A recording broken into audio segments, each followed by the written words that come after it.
Yo, today we're taking things to the next level. In this one I'm going to show you how to create shake effect for your text, but we're not going to use any keyframes. Instead we're going to use expressions. What are the expressions? Those are just the little pieces of code that are used to manipulate your layers.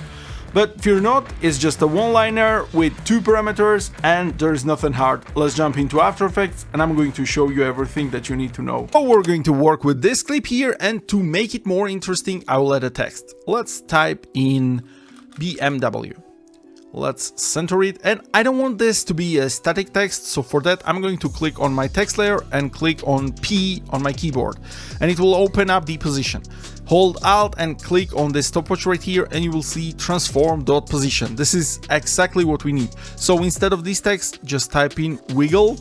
You can see it here. Double click on it and let's type, I don't know, 10, 100. Worry not, I will explain what are these values in a bit. So let's view our animation, and you can see the text is moving side to side and we didn't implement any keyframes. So let's understand what are those values.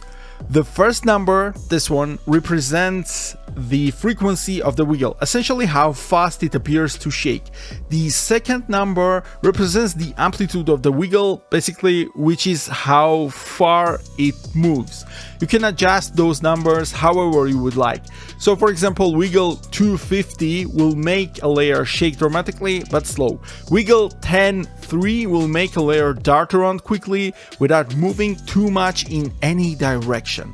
So let's view it. For example, let's go 250 and let's view our animation. It's much more smooth action.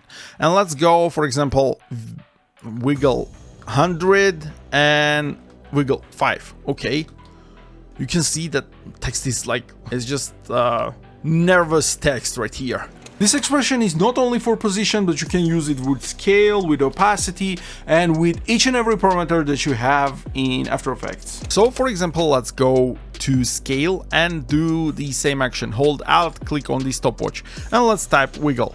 And we will go like 100, 100. Something like this. And let's view our animation. Woohoo! What is this?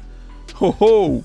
Let's just make it a bit more viewable, let's say.